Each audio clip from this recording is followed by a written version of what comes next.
here we have with us today Miss Lisa Tranel with us, and she has already arrived the meeting. So we will be officially inaugurating the program in just a minute.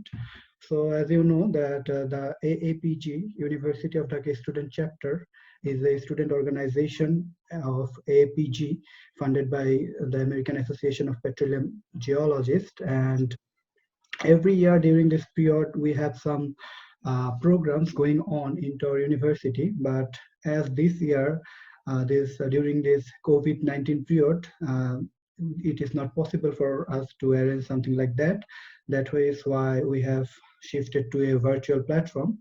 And in this platform, we are very lucky to start this program in such a day like today, because as most of you know, today is the World's Earth Day 2020. So we are very happy to have this day as our inaugural session. So before we start our formal presentation, I would like to invite our guest today, Ms. Lisa Tranel. As most of you have already seen our promotions, she is Associate Professor at Illinois State University, and she has a professional and academic career of more than 10 years. And she is a very she has left her mark on the field of geosciences for the last 10 years, and she has shown her dedication to geology by her works. So without further ado, I would like to give the floor to Ms. Lisa Tranel, and I would like to request her to give a very short introduction of her towards our participants here tonight, so that all of you can get a good insight about her. And after that, we will move to our formal presentation. So, Ms. Lisa, can you hear me? Yes, I can hear you. Can you all hear me?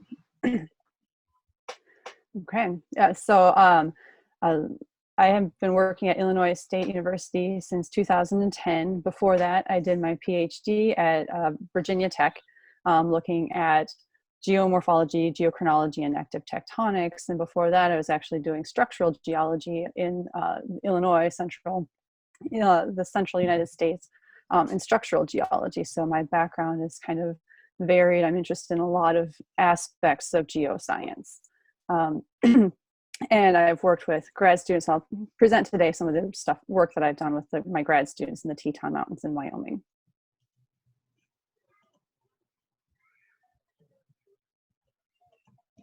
So I hope you're okay.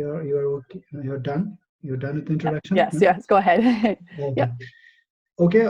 So now we are going to shift to our formal presentation. And before we move to our formal presentation, we have some committee members of our. I'll just introduce them in a very short way. So we have here Fatima, the president of AAPG Dhaka University Student Chapter. So can you hear me? Please turn on your microphone first, then you can. It's off. Please turn on your microphone. Hi Lisa, I am the president of AAPG Student Chapter, Dhaka University Chapter. First of all, I would like to thank you very much for giving your precious time to us, and I hope this lecture will be very intellectual and interactive too. And thank you. Okay. So Asif, continue. Okay, without further ado, I can see we have about 50 participants with us who are eagerly waiting to hear from our guest here today. So Lisa, I am giving the floor to you. You can share your screen with us and you can start the formal presentation. And during the presentation, if all the participants have any kind of question, please don't ask in the middle of the presentation. Just note down the questions. And if you think you have some certainty of forgetting it by any chance, you can personally text the message to our president, Fatima, so that she can note it down. And after the presentation is over, we'll have a 10 to 15 minutes of discussion time where you can ask your question directly to our presenter. And then we will definitely try to answer your questions. And one more important thing, as we are using a basic Zoom account with a free plan, after 40 minutes, there will be a pause in the meeting, but don't disconnect, stay with us. So the meeting will continue just about for 20 minutes. There will be a pause and it will continue. And if someone disconnects, then you can again use the previous ID and join again. Okay. Okay, so let's start the presentation. Okay, Lisa, you can start now. Okay, and can you all see the screen with the PowerPoint in the background there? Yeah, I Yeah. can see the background. Okay, so you can Let's see see. the background and you can see the title of the talk here. So I've got my title of the talk, and as I said, I'm from Illinois State University. Some of this work is work that I started at Virginia Tech, and some of the students who have helped me, who have been both students at Illinois State University and Virginia Tech, and working with the PRIME lab for some of the cosmogenic erosion rates.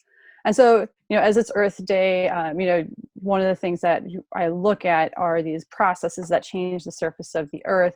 And all of these things are important for us to understand why it's important to understand the Earth, in particular hazards and resources that we have from our environment, from the Earth. And so I'm interested today, I'll talk about the Hillslope erosion. It has important implications for hazards like landslides, avalanches, and also just kind of resources that we have. Stream erosion is important. It's the sediment transport, deposition, also related to flood, and just very quickly changing surface processes as well. And then a little bit less today, but related to this topic too, is the glacial erosions. How fast does the ice retreat, and what does that imply for the climate history and the changing landscape over time? And so my overall, my big picture questions that I'm always interested in understanding is how do all the many geologic processes interact in order to shape our landscape and our environment. And in particular, today I'll talk about my work in the Teton Mountains in Wyoming. So some of the specific questions that I'm looking at and considering here is, well, how much erosion actually happens from these hillslope processes? What are the factors that might contribute to that erosion? And then how do these sediments that come from the hillslopes transport and travel through these small canyons?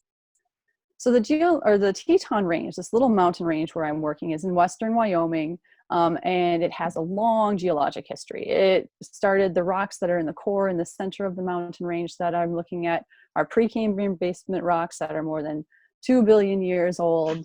And some people like to say it's got some of the oldest geology and some of the youngest geology. So after the Precambrian, so it's got a long, complicated history. We've got metamorphic rocks, we've got intrusive igneous rocks, and deformation from the Wyoming complex. And then later on, more recently, we move into the effects that these rocks were then uplifted by orogenic events. So the severe laramide orogenic events were big events in the western United States that caused a lot of uplift, a lot of the Rocky Mountain features that we see. And so in this particular mountain range, we have these faults that are related to the Paleozoic sedimentary rock being thrust up over top of some of the basement rock. And then more recently, as we kind of move forward in geologic time in this mountain range, we've had impacts on the landscape and the rocks and the evolution of these features related to extension from the basin and range. And so the very front of this mountain range is a normal fault, and we have a subsiding basin to the east of kind of that mountain front. And we've got ages, exhumation ages from apatite minerals that indicate that this has, there's some severe laramide age exhumation, but then also this basin range exhumation. And to make it even more complicated and interesting, we also have the Yellowstone hotspot. So the Yellowstone supervolcano has impacted this area. So Yellowstone is right up here, and you can see the Snake River Plain is the track that the Yellowstone hotspot created as the North American plate moved over top of that area. And then we also have a zone of uplift that's kind of at the front of that hotspot too. And so the Teton Mountains have been affected by several different geologic processes in this area. And then most recently, that this landscape has been glaciated. So Pleistocene glaciers carved these deep valleys. The most recent glaciation has been from the last glacial maximum. There were Pinedale moraines at the bottom of the valley that were 13.5 thousand years old from exposure ages. And then more recently, looking at sediments that accumulated in these lakes that were formed at the base of this mountain range from these glaciers moved out. They created these end moraines. the sediments that have accumulated there show that there was also an advance about 11,000 years ago of these glaciers. And so complex geologic history. So when I first started working out here, my question was, well, where is erosion effective? And I used glacial sediments and stream sediments, and I used apatite minerals as tracers to identify where erosion was occurring. And in that first project, I was looking at, well, you know, where are rivers eroding right now? Where were the glaciers eroding during the last glacial maximum? But one of the things that came out was that in both the glacial sediments and the stream sediments that I was looking at, there were a lot of these apatite minerals that were from, if I look at my predicted area from looking at the map and where those minerals should be, a lot of the minerals were coming from much higher elevations than would be expected from either the glacial or the stream processes. And so basically what was happening is that you've got this very important hillslope process that's dropping the sediments into this canyon and influencing the sediments. And so, you know, from that first project, I was curious in, well, how fast are these hill slopes eroding? So when I go out there, this is actually an example of a recent rock fall that fell on top of the fresh snow. And so this is a very important process in this landscape. So I wanted to understand a little bit more about how these hill slope processes interact and influence the landscape evolution, especially after glaciation. And so I went out there and I was looking at a couple of different things to quantify these hill slope processes. One of the things that I did was I looked at the accumulation of the talus debris, of all the scree and the rock that's falling down from the hill slopes. I was also curious, well, if we've got a lot of this material that's coming from high elevations, is it coming from the bedrock surfaces? So how fast are these bedrock surfaces weathering? Then I also looked at some other relative dating methods, like what did the sediments look like? How weathered were these sediments? And what's their lichen growing on these sediments too? So the first part of this project was looking at these talus volumes. This was pre-LiDAR data. So when I first started going out and collecting my data. And so what I did was I was out in the field mapping the area and the extent of these talus deposits. And I looked at size, measured the width, the height, and had to kind of project beneath the subsurface about how thick these sediments might be, kind of assuming that these are glaciated U-shaped valleys. And after coming up with these areas and estimating a volume, I also looked at with mapping GIS, I kind of created the bedrock area. So I determined what is the source of the bedrock adjacent to those deposits that I was mapping in the field. And then I could take that volume of material that it was accumulating, divided it by the area of the wall to determine, well, how much material is being eroded from these wall surfaces. And then to find an erosion rate that I could kind of compare to other methods, I divided that by the time since the last glacial maximum, assuming that all of this material is accumulating after the glaciers left these canyons. And so my result is my results of just the talus mapping. What I had is, you can see in orange the accumulation, how much accumulated in these deposits. And then the blue indicates the erosion rates of that hill slope adjacent to that. So the darker blue basically are those areas where you have these higher rates of erosion that happen. So there's a lot of uncertainty related to this because I don't know exactly how thick these deposits were. I don't know what the topography is underneath the subsurface. And I also don't know if there might be any lateral moraines that were underneath these deposits too. So the other tool that I wanted to use was cosmogenic nuclide analysis to understand the concentration of beryllium-10 isotopes that accumulated in the rock. So I was comparing the rock surface, how old is a particular rock surface, how much beryllium-10 accumulated. I also looked at stream sediments to get an average of an entire catchment. And then I looked at sediments from the talus fans to understand if those talus deposits are coming from the wall adjacent to that talus, how old are these different features. And so just a little bit of background for this cosmogenic method, if you are not familiar with it. This cosmogenic beryllium-10 is an isotope that accumulates in quartz mineral. You get these particles that are coming from outer space, and they hit the Earth's magnetic field and breaks them into we produce these slow muons, these neutrons, and these fast muons. And these muons, neutrons are going to hit the surface of the Earth, and they're going to hit the rock, the Earth materials that are on the surface. in quartz in particular, those, especially the fast muons, they interact with the crystal lattice of the quartz. And that creates this beryllium-10 isotope that is unique to this process. And so if we collect the quartz in that rock, dissolve it, and separate out just that beryllium-10, put it in an AMS machine, and we can get the concentration of how much beryllium-10 do we have. And what we see is that those concentrations increase with time. So the longer that quartz is exposed at the surface, the more it accumulates, kind of like the sunburn. And then we also see that this only accumulates towards the surface. So the highest concentrations are just at the surface, and these muons don't travel deeper than 2 meters. And so you have much more, so that's kind of where you see this, darker color towards the top, towards the surface, and at depth you get less of this accumulating. So that something that's deeper than 2 meters, or if you get a block of rock from the hill slope that's bigger than 2 meters, that some of that rock is not going to have any of these isotopes in it. And so that's what makes this a useful tool for understanding erosion rates, or how long a surface has been exposed at the surface, and answer some of these geomorphology and tectonic questions. And so when I went out there, what I did is I collected samples from bedrock surfaces from the top of the ridges. And these were from the stable ridges. And these surfaces always had high concentrations, showing these rocks were eroding slowly. And also that the ages that I was coming, if you lose the exposure age, that these surfaces, some of them were there even before glaciers, or before the most recent glaciation. So these surfaces are not contributing a lot to the hill slope, even though we kind of have this data from the stream sediment saying that there is a lot of material from higher elevations. We also collected rock samples from the valley floor, so a couple of places along the valley floor. And the surfaces that we collected these from were from surfaces that had glacial polish. And so what these really told us was, when were these rocks exposed after deglaciation? And that was about 11 to 12 1,000 years ago. And so that matches with those lake sediments from the other study that I mentioned a little bit earlier.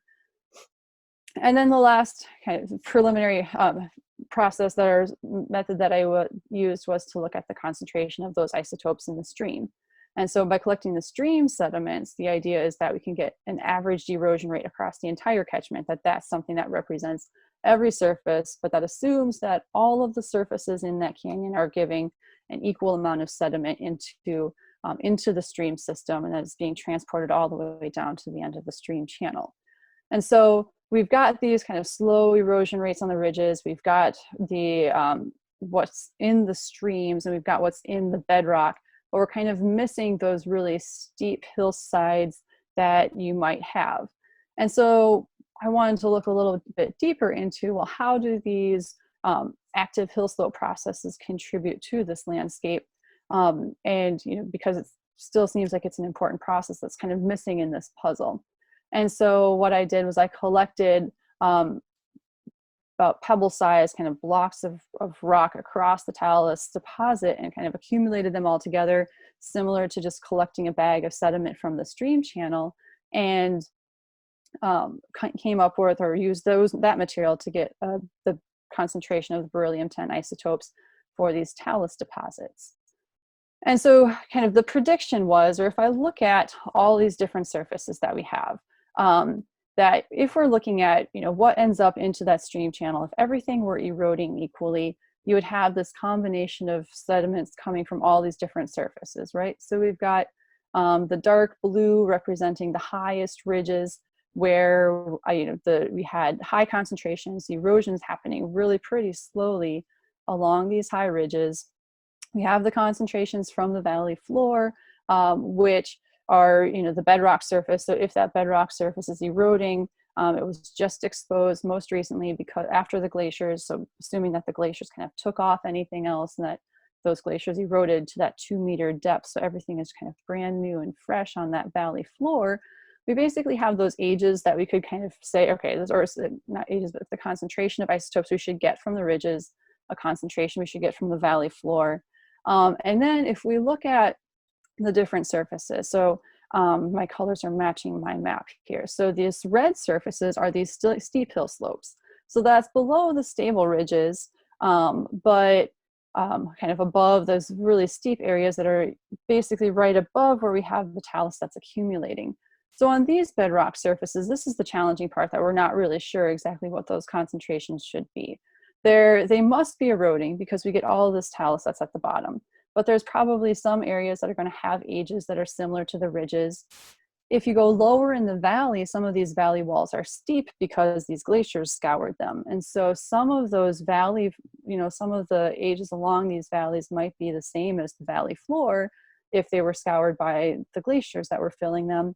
But then there's also going to be some of these surfaces that are going to be something in between, especially if you have a surface where a great big block of rock fell down because it was oversteepened and contributed to the talus that's accumulating at the base. Then you might have areas that don't have any, or have a very fresh surface. We're just exposed recently. And then the same thing kind of happens on the talus, is that you're gonna, after that talus gets deposited, you're gonna have an accumulation of those beryllium-10 isotopes for some period of time. Some of those isotopes, there might be some in what's called inherited, that you're gonna get some of those old ages from the rocks that fell from the ridges. You're going to have some, if you get some rock that's falling from something where closer that had exposure from the glacier, you're going to get this accumulation. And then you're going to have some of these sediments are going to have none of this beryllium-10 isotope because they just fell recently. And so if we use those, we can kind of come up with a prediction of what these sediments should have. And so when we looked at the actual isotope concentrations that we had going across those orange talus surfaces, if we do a comparison, we've got the old stable ridge surfaces, we've got the younger valley floor. The concentrations in all of the talus fans were younger than all of the bedrock surfaces. So that's telling us that a lot of these rock falls are coming down and putting in a lot of materials, so that you must have very, very big blocks of rock that are falling down. They don't have any of this accumulator, that they've got very low concentrations of anything that had been accumulated, and really we're adding a lot of fresh sediment that's never been exposed, and so has much less of this beryllium-10 accumulated. And so what that tells us is that this is probably going to be kind of a useful tool. Actually, the accumulation of the beryllium-10 must be really related to when these talus fans were deposited, rather than representing the bedrock surface, that this is much younger than any of the other bedrock surfaces that we observe. And then if we do a little comparison, so what we measured in the stream, the concentration of these isotopes we measured in the stream was about 14.5 times 10 to the 4th atoms per gram. If we do kind of this weighted calculation based on the different areas and the different concentrations we would expect to see across this area, that we know the areas that have the higher concentrations, and looking at those different values, then the expected concentration in those streams, if everything were eroding equally, would be about 38.9 times 10 to the 4th atoms per gram. And so basically what we're seeing is that, like I said, that this hill slope erosion occurs, and it's deep enough that we're producing a lot of sediment that doesn't have any inherited beryllium-10, and that these fresh sediments are a major contributor to the streams, which is kind of what we expect, especially, I'll show you some photos of if you walk through these canyons, that these talus deposits really cover a very significant area of the valley floors. And so even though that there's this possibility, so kind of thinking about this, that there's this possibility that these talus surface might have something accumulated from those older rock exposures, these concentrations really can be useful to show us what's happening in terms of how the landscape might be responding to changes in climate or different events that are happening. And so they're useful tools to give us basically at least a relative age, if not the actual age of when these deposits formed. And then just as a comparison, because this cosmogenic technique is expensive, I had a student who was looking at some other methods that were less expensive but don't give you an exact age, like lichen accumulates on the talus debris over time. We looked at, like I said, the volume measurements, that these are more relative dating methods, but we can kind of look at the trends and see whether or not we get the same story. And so what we can use this for now is to understand a little bit more about what's happening in this landscape. So we have the one side of things that we've got these really steep slopes that are created because of glaciers, and now those slopes are unstable because they're so steep and the glaciers are gone. And so we have that response to that. We also have processes in mountain ranges where We have the rainfall, snow melt, the water in the rocks create this freeze thaw, causes the rocks to kind of, causes these hill slope processes to happen, that you get the freeze thaw wedging the rocks away from their stable location and failing, causing the failure. You can also get temperature fluctuations. So as these rocks are exposed, the sunlight causes the minerals to expand. And then when those minerals cool down, they contract, and that continues like day after day and creates this wedging that can cause these failures as well. And the other thing about the Tetons in this particular mountain range is that this is an active mountain range, that there are earthquakes that are happening. And this picture here underneath my earthquakes figure kind of shows an example of one of these faults that's very obvious in the Tetons related to it, that was caused by an earthquake. So this is an offset moraine. And so we know that this could be happening, and that shaking from an earthquake could be the trigger for these hill slope failures. So if we look at these, one of the things that might tell us about how this landscape is evolving is the kind of, well, what is the difference in the age or the age of these deposits, and how does this compare to the gradual retreat of glaciers? So kind of assuming that at time one, you have glaciers that are still covering a big part of the canyon, you start to get some talus that's accumulating. The glaciers start to retreat, and you get more talus accumulating over time, and the glaciers are pretty much gone, and you get more of these talus deposits. And so that you would see older talus deposits kind of at the lower elevations, and then the younger talus deposits at the higher elevations. And so if we look at that trend or that pattern, when I was looking at my mapping in the volume, that pattern did not necessarily fit, although we do see some of that. So right, like I said, the darker colors indicate that they're eroding faster. So darker colors here are kind of located down at the lower elevations, and kind of the lighter colors at the higher elevations. But we kind of see these pockets that may not necessarily match that. But if we look at those talus ages, then we do see that there's more activity as you go, that you have these younger talus deposits at higher elevations. And then the lichen to kind of that relative method, the highest elevation talus deposit, the student did not see any lichen on that surface. But we only have 4 samples. So this takes a lot, in order to really come up with a good, clear picture, this would take a lot more samples to verify that. The other factor that could play a role in this evolution is the local variability related to the aspect. So this was a study done by a group out of, I think, one of the Kansas universities, but they were mapping, they kind of did something similar, mapping these different deposits, and they were looking at this difference in the trend. And so what they found is they did these profiles across the canyons and found some asymmetry, indicating that there were bigger flows or more accumulation underneath these south-facing walls. So kind of indicating that the warmer temperatures kind of played a factor in the shape of these profiles. And we looked at talus fans, looking at one from different aspects. And our south-facing fan was sampled and did have a much higher concentration of the beryllium-10 than compared to the north-facing side, so that there is more kind of longer-term accumulation on that south-facing side. And then the other factor that I wanted to do is kind of think about were those earthquake factors, and then also just patterns of longer-term climate change. So we look at some of the different evidence. So the earthquakes, the record of those earthquakes and that offset moraine happened. There were a couple of different earthquakes between about 8,000 years ago and 5,000 years ago. And so you can kind of see this is this window of time when these major earthquakes were causing some changes to the landscape. The lake sediments showed glacial cover from 14,000 and 13,000 years ago, and then starting to get exposure starting about 12,000 years ago. And then there were no glacial lake sediments after 10,000 years. If we look at the climate, we had these 2 different warm periods. And then if we look at the talus surfaces, then we see, kind of the pockets or the ages of those talus surfaces that we measured. And so the exposure ages on our fan surfaces indicate that, these kind of correlate, these events of these deposits kind of correlate more with climate and warmer climate than, having been influenced by when these earthquakes occurred.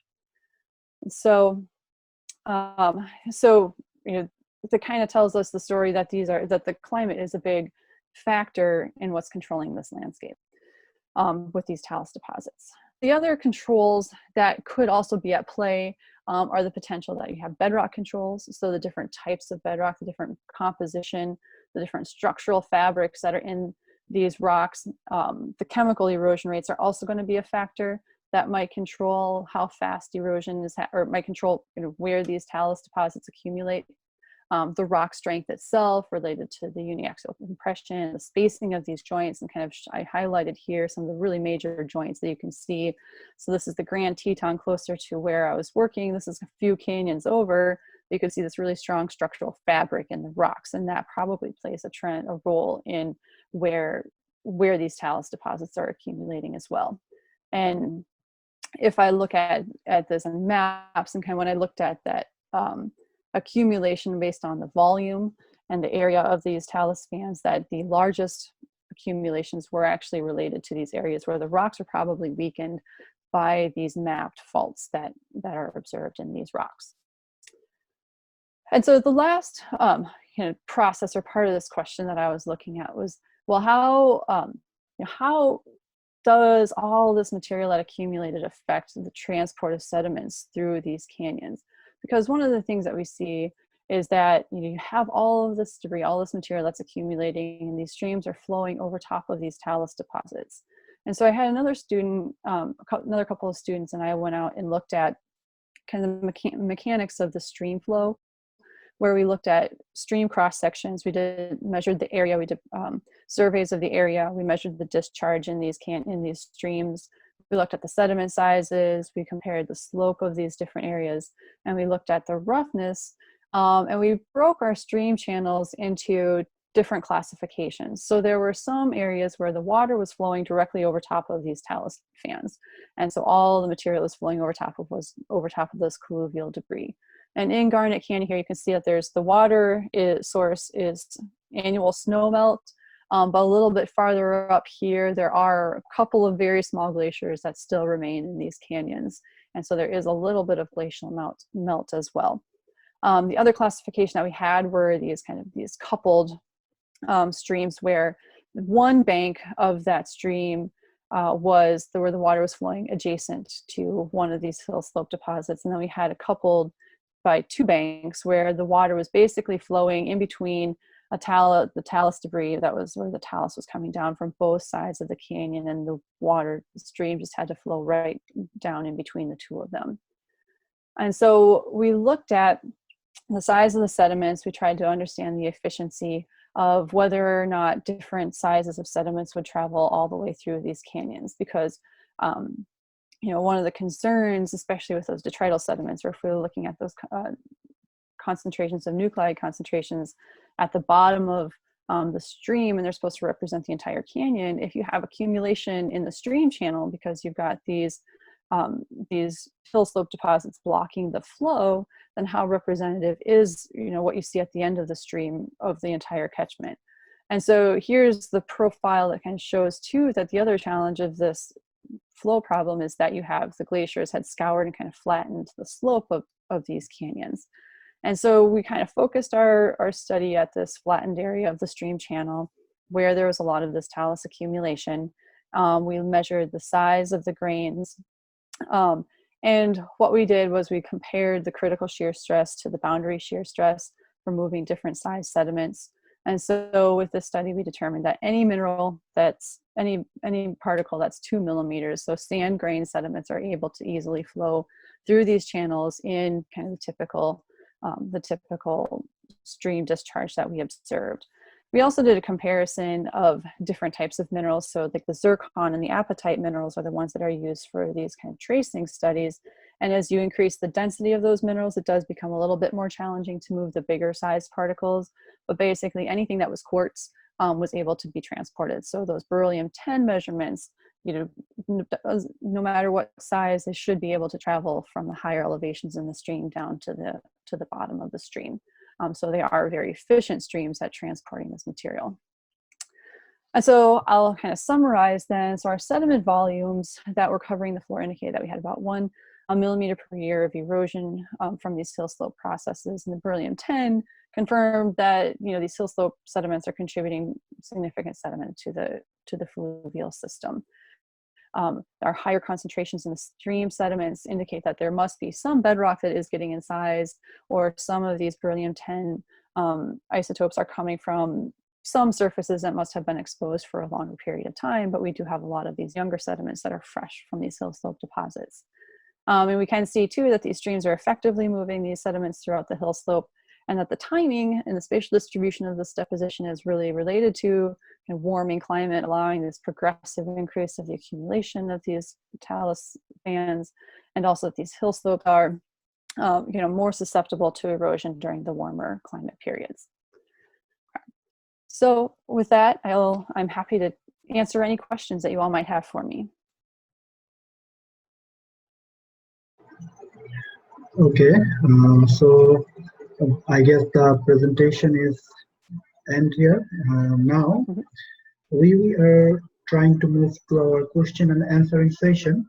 So first I would like to ask any one of you if you want to personally ask any question to Miss Lisa Tranel regarding this presentation. If you have any problem with any of the topics or you have any queries, you can personally ask to her. Just turn on your microphone and ask the question.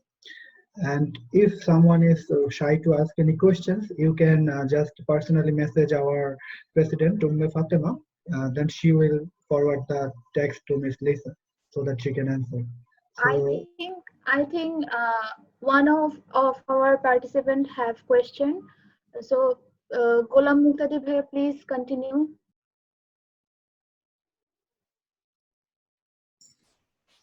Hi, Lisa. Thank you for your presentations, and it was very amazing. And I was so much interested about your methodology, that the beryllium-10 concentration. And before asking any queries, I want to share you that I'm very much poor in my geochemistry in my undergrad. So I think you will help me to understand the things that barium-10 concentration on a surface, it gives us the indication that that sediments or that surface was exposed to the atmosphere, right? So, right. yeah. So can I get any indication that how many times that surface or that sediments was exposed from any measurement of the beryllium-10 concentration? And my second question is that I want to think aspects of my country's situation.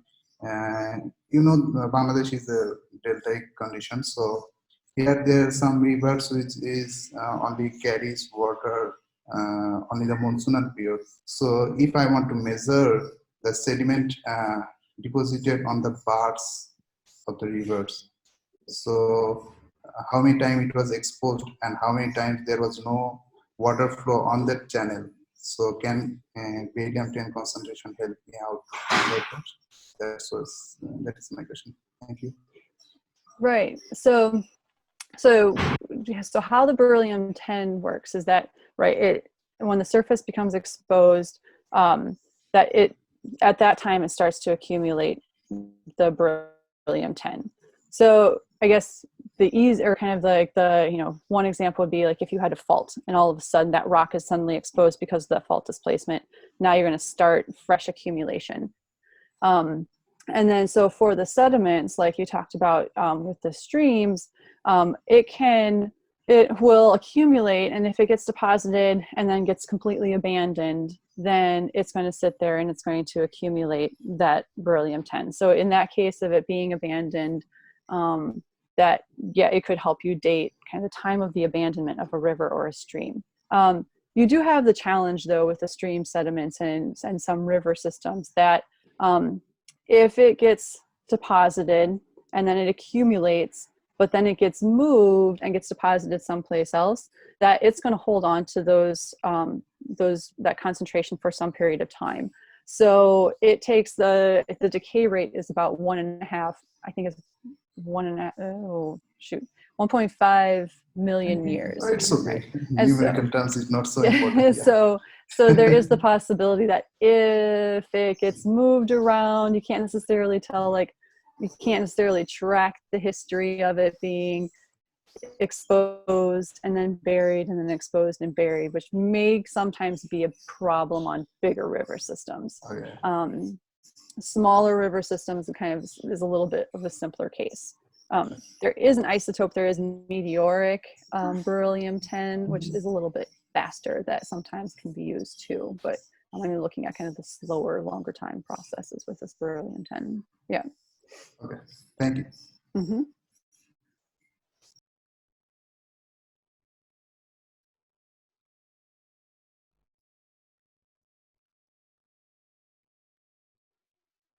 Are there any other questions?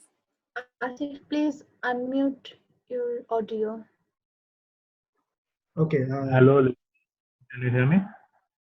Okay, please ask your question. Hello, Lisa, can you hear me? Yes, I can hear you. Hello, Lisa. First of all, thank you for your nice presentation. You gave us such a rich presentation. I'm Mohammad Tasnim Alam. I was a student of geology. My question may sound a bit stupid to you, but once again, I'm asking the question.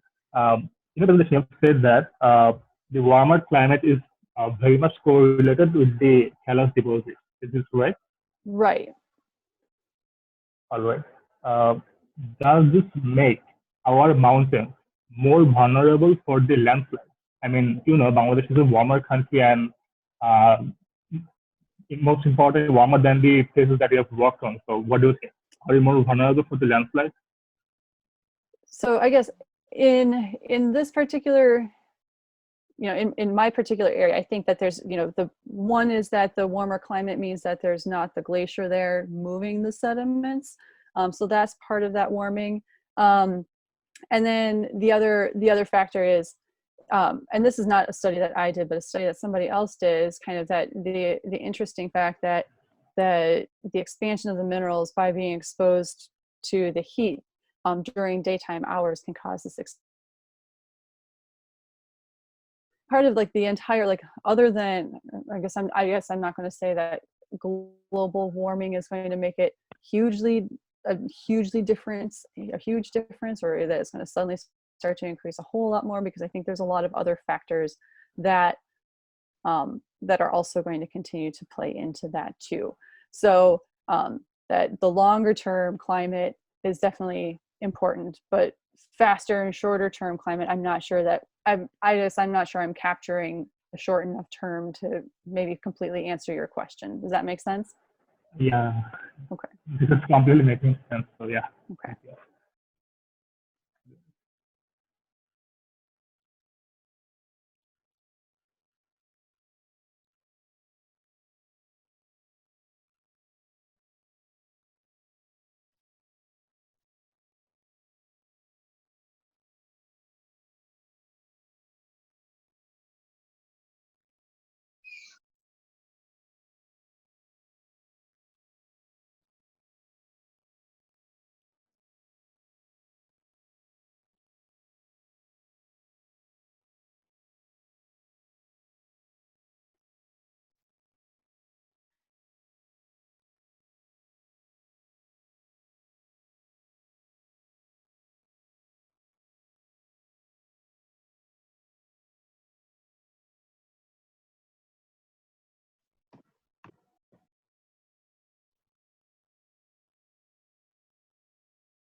I have currently no question in the answer question pool actually. So anyone else ask to any question to Dr. Lisa, please?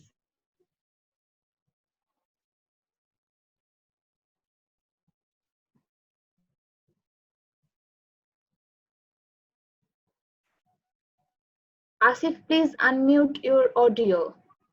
We cannot hear you. I was not talking to you actually. I was talking to someone else. Okay, Nusrat Mehan has just sent me a message. Nusrat, do you want to ask a question? If you do have a question, then turn on your microphone and you can ask it. Okay, no. So as there is no more question, then we will just go to our concluding session. And even if you have any question and you want to ask later, you can just email me, or you can just text me in Facebook, so that I will collect those questions and personally send it to Lisa. So if it is important, she will definitely respond. Okay, now moving on to our concluding session, I would like to ask Lisa, can you just turn off your screen so that we can have a Oh, gallery yes. view of everyone?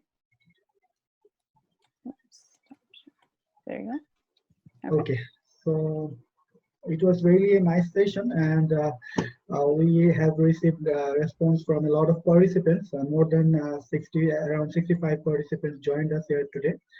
That is a very good response for the first session, and I hope everyone here enjoyed the lecture as very much as I did. And for the participants, this was just a mere try from our side to get you involved in this kind of virtual sessions, as most of the world has already turned into virtual, but in our country we are not very much used to this kind of session.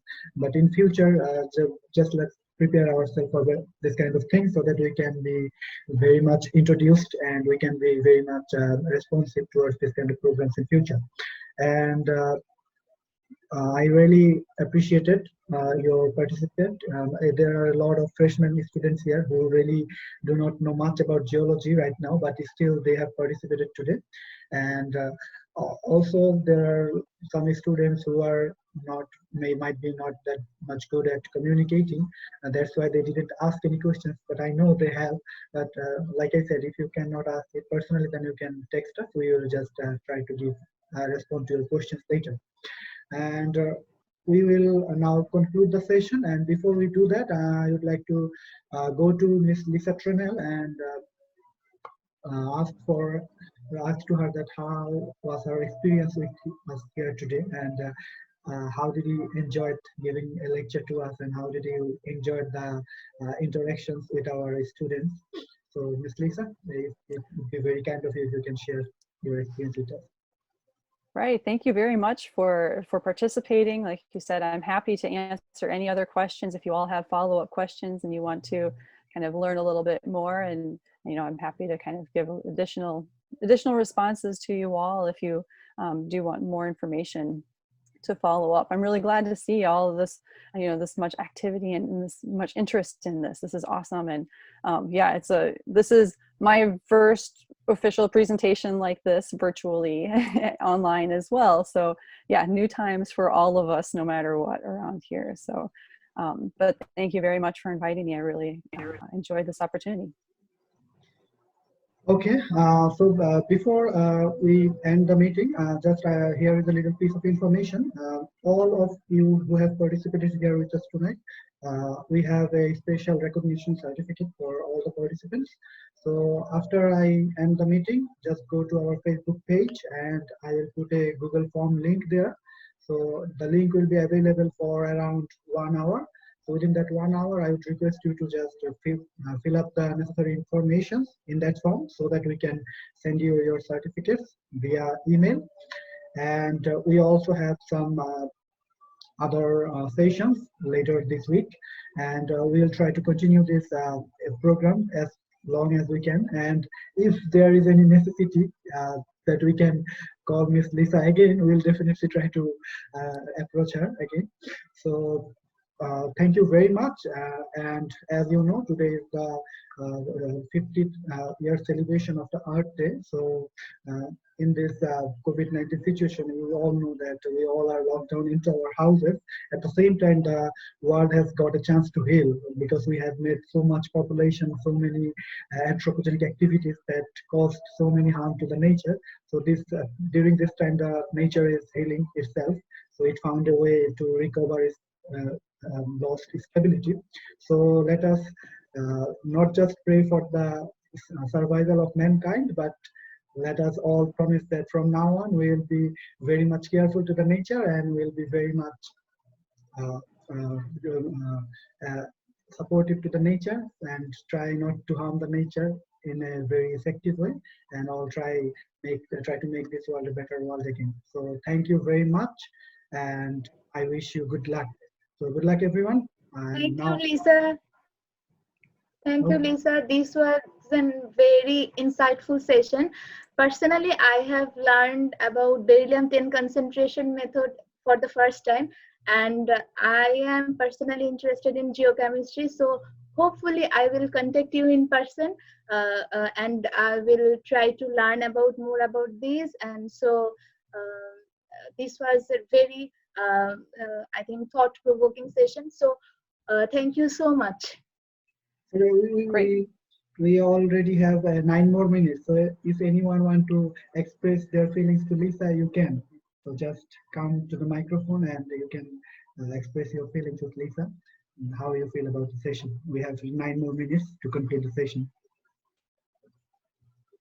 Anyone? Okay, I guess there is no one. So is there anyone?